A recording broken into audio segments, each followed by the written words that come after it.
Hello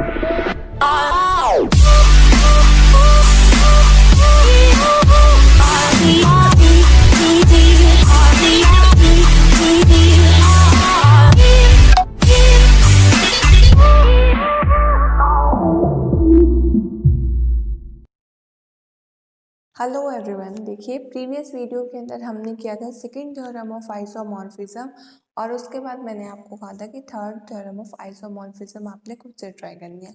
और आज के वीडियो का हमारा टॉपिक होगा ऑटोमॉर्फिज्म ऑफ अ ग्रुप। देखिए बिल्कुल स्टार्टिंग के अंदर जहाँ पर हमने ये चैप्टर स्टार्ट किया था वहाँ पर हमने ऑटोमॉर्फिज्म की डेफिनेशन देखी थी। एक बार हम फिर समझ लेते हैं ऑटोमॉर्फिज्म हमारे पास है क्या, थोड़ा सा और डिटेल में। ठीक है, देखो सबसे पहले आपने जब आइसोमॉर्फिज्म किया था, आइसोमॉर्फिज्म के अंदर हमने देखा जब आपके पास मैपिंग मान लीजिए जी से जी डैश पर है। ठीक है, अगर आपके पास ये मैपिंग 1 1 भी हुई ऑन टू भी होमोमॉर्फिज्म के साथ साथ है कंडीशन, यानी कि आइसोमॉर्फिज्म के लिए आपको 3 चीज़ें दिखानी होती थी, होमोमॉर्फिज्म 1 1 प्लस ऑन टू। ठीक है, इन 3 को सेटिस्फाई करते ही आप ये कह पाते थे कि ये मैपिंग हमारे पास आइसोमॉर्फिज्म है। ठीक है, दैट इज एफ। अब आपके पास क्या है, अब आपके पास है ऑटोमॉर्फिज्म। ऑटोमॉर्फिज्म के अंदर चेंज क्या आएगा कि यहाँ पर ये जो दोनों एल्जेब्रिक स्ट्रक्चर हैं ये दोनों हमारे पास होंगे तो ग्रुप ही, क्योंकि आप ऑटोमॉर्फिज्म ऑफ अ ग्रुप पढ़ रहे हैं, ऑटोमॉर्फिज्म ऑफ अ ग्रुप के बारे में हम स्टडी कर रहे हैं और हमारे पास ये दोनों ग्रुप भी सेम होंगे। अगर यहाँ पर हमने जी लिया तो यहाँ पर भी जी ही लेंगे, यानी कि हमारे पास अगर एक आइसोमॉर्फिज्म सेम ग्रुप से सेम ग्रुप पर है तो हम उसे कहेंगे ऑटोमॉर्फिज्म। कंडीशन सारी आइसोमॉर्फिज्म वाली है, यानी कि होमोमॉर्फिज्म भी होना चाहिए, 1 1 भी होना चाहिए, ऑन टू भी होना चाहिए। साथ ही साथ एक और कंडीशन ऐड हो गई है कि इस केस के अंदर डोमेन और कोडोमेन आपके पास सेम सेट होगा।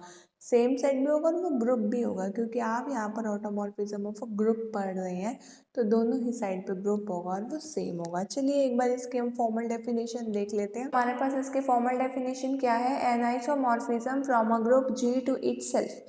एक आपके पास आइसोमॉर्फिज्म जो कि ग्रुप जी से खुद पर होगा, यानी कि मैंने आपको जैसा कि बताया था कि डोमेन और कोडोमेन सेम होना चाहिए। यहाँ पर हमारे पास डोमेन और कोडोमेन है जी, तो यही कहा हुआ है an isomorphism from a group G to itself is called an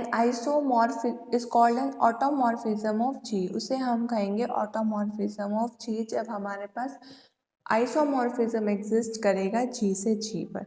10 अब आपको पता है आइसोमॉर्फिज्म जहाँ पर वर्ड आ गया इसका मतलब अंडरस्टूड है कि होमोमॉर्फिज्म भी होगा, 1 1 भी होगा और ऑन टू भी होगा। नेक्स्ट लाइन में यही डिस्कशन की हुई है कि हमारे पास एक 1 1 ऑन टू मैप कब ऑटोमॉर्फिज्म कहलाती है। यहाँ पे देखो डोमेन और कोडोमेन बिल्कुल सेम दी हुई है, बिल्कुल उनका बाइनरी ऑपरेशन भी सेम होगा, वो सेट भी सेम होंगे, बिल्कुल सेम है। देखो जी स्टार जी स्टार। ठीक है, ये मैपिंग 1 1 ऑन टू होने के साथ साथ होमोमॉर्फिज्म वाली कंडीशन भी सेटिस्फाई करेगी ना, क्योंकि आपने यहाँ पर आइसोमॉर्फिज्म वर्ड का यूज़ किया। आइसोमॉर्फिज्म में ये तीनों बातें ऑलरेडी अंडरस्टूड हैं, होमोमॉर्फिज्म 1 1 ऑन टू। अब हमारे पास यहाँ पर 1 1 ऑन टू मैप को हम ऑटोमॉर्फिज्म तब कहेंगे, देखो सेम डोमेन सेम कोडोमेन। ठीक है, जब वो होमोमॉर्फिज्म की कंडीशन को भी सेटिस्फाई करेगा।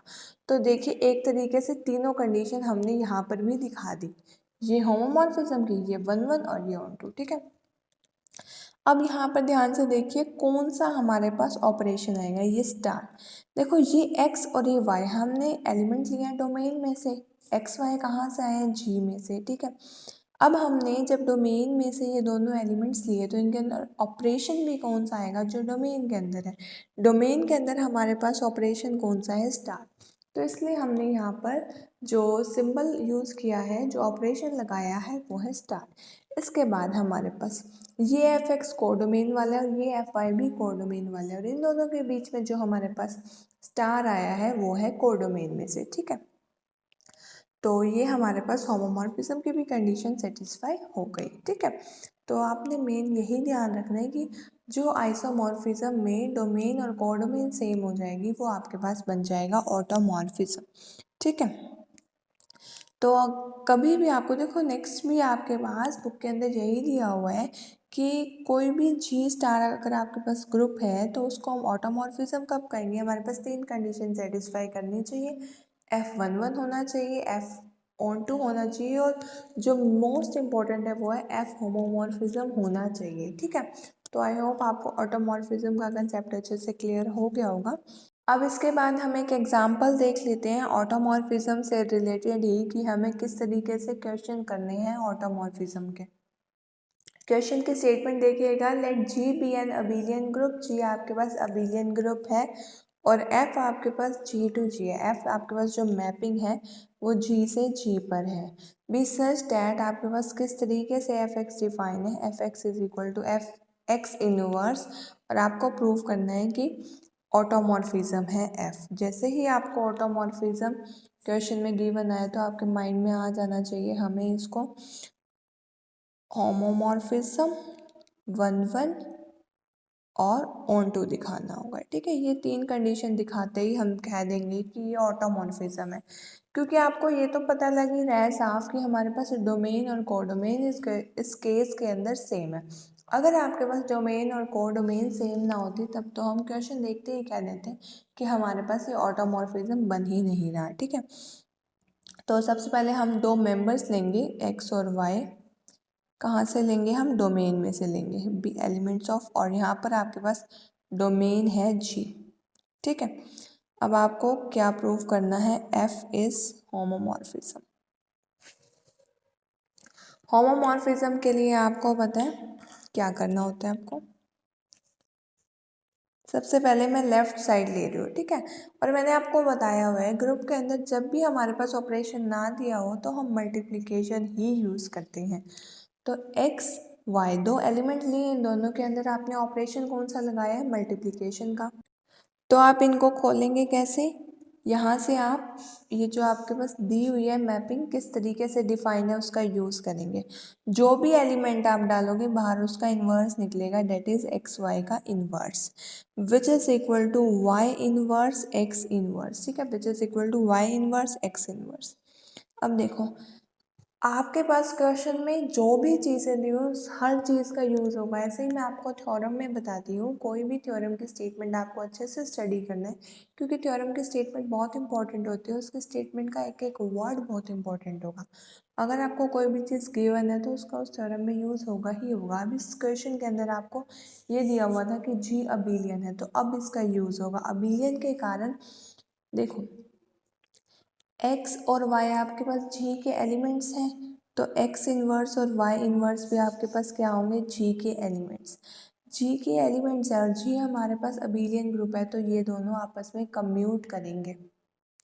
और क्योंकि आपके पास ये एलिमेंट्स कम्यूट करेंगे तो आप इसको लिख सकते हो x इन्वर्स y इन्वर्स। ठीक है, x इन्वर्स आपको पता है किसकी वैल्यू है, f ऑफ x की, और y इन्वर्स हमारे पास वैल्यू है f ऑफ y की।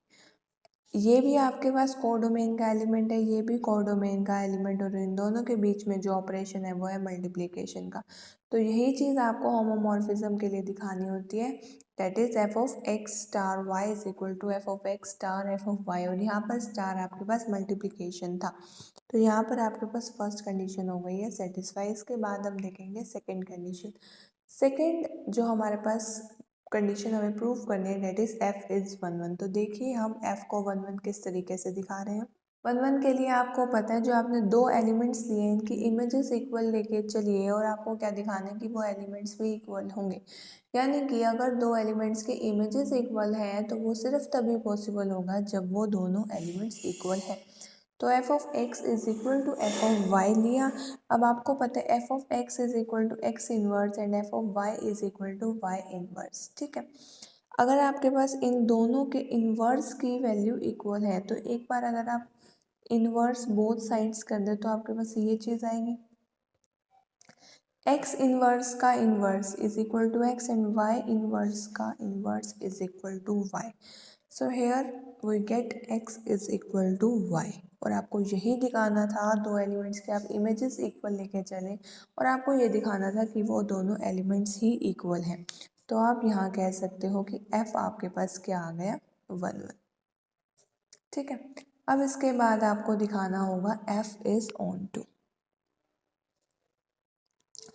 ऑन टू के लिए आपको क्या करना है, for any x belong to G, X inverse belong to G. देखो हम क्या ले रहे हैं, एक एलिमेंट लिया हमने x। बेसिकली आपको ऑन टू के लिए दिखाना क्या है कि कोडोमेन के हर एलिमेंट के आपके पास प्री इमेज एग्जिस्ट कर रही है। आपको कोडोमेन के हर एलिमेंट के लिए प्री इमेज मिल रही है, ठीक है। अब आपने क्या दिखाया, आपके पास कोई एक एलिमेंट x जो कि बिलोंग कर रहा है जी के अंदर, तो आपको ये पता है अगर ग्रुप के अंदर एक एलिमेंट बिलोंग कर रहा है तो उसका इन्वर्स भी आपके पास बिलोंग करेगा, ठीक है। तो आपके पास एक्स इन्वर्स भी बिलोंग कर रहा है। अब आपको क्या लेना है, एफ ऑफ एक्स इन्वर्स। आप फंक्शन के अंदर जो भी वैल्यू डाल रहे हैं बाहर निकल के क्या आएगा, उस चीज़ का इन्वर्स, ठीक है। आप देखिए ना कि किस तरीके से आपके पास फंक्शन डिफाइन है। तो आपके पास बाहर निकल के आएगा एक्स इन्वर्स का inverse, and that is equal to X, ठीक है। F of X inverse is equal to x inverse का inverse is equal to X, ठीक है। सो आपके पास क्या आ गया, देखो एक्स हमारे पास जी का एलिमेंट था और जी हमने लिया तो डोमेन का एलिमेंट था, लेकिन आपके पास यहाँ पर डोमेन और कोडोमेन दोनों इक्वल ही हैं, ठीक है। तो यहाँ पे आपके पास F of x is equal to X आ गया, यानी कि आपके पास हर एक्स के लिए अब आपके पास यही एक्स मेंबर्स किसके हैं, इस जी के भी, क्योंकि दोनों ही डोमेन और कोडोमेन आपके पास क्या है, जी, दैट इज ग्रुप जी, ठीक है। अब आपके पास हर एक्स के लिए प्री इमेज मिल गई एक्स इनवर्स, तो यानी कि कोडोमेन के हर एलिमेंट एक्स के लिए आपको प्री इमेज मिल गई x inverse, and that is also belong to G, ठीक है। तो आपके पास कोडोमेन के हर एलिमेंट के लिए प्री इमेज मिल गई, इसलिए आप क्या कह सकते हैं कि एफ हमारे पास ऑन टू है, ठीक है। ऑटोमॉर्फिज्म दिखाना था, और ऑटोमॉर्फिज्म के लिए आपको पता है सबसे पहले हम चेक करते हैं कि डोमेन और कोडोमेन सेम होना चाहिए। उसके बाद हम देखते हैं होमोमॉर्फिज्म है या नहीं, then one and then at last we check on two, ठीक है। और सारी कंडीशंस हमारे पास ऑलरेडी सेटिस्फाई हो चुकी हैं, तो हम अब ये कह सकते हैं कि हमारे पास एफ है ऑटोमॉर्फिज्म। इसी से रिलेटेड और भी काफ़ी सारे एग्जाम्पल्स आपके पास बुक में दिए हुए हैं, आपको उन सभी को ट्राई करना है। और जो भी एग्जाम्पल आपसे नहीं होता, आपको उसके स्टेटमेंट के स्टार्टिंग के 4 या 5 वर्ड्स मुझे कमेंट सेक्शन के अंदर बताने हैं, सो डैट नेक्स्ट वीडियो के अंदर मैं उनको सॉल्व कर सकूँ, ठीक है। ताकि आपका कोई भी डाउट ऐसा ना रह जाए जो क्लियर ना हो। और आपको अगर ये वीडियो यूज़फुल लगी हो तो अपने फ्रेंड्स के साथ इसे शेयर कीजिए, अपने क्लास ग्रुप्स में शेयर कीजिए। Thank you so much for giving me a lot of support. Have a nice day.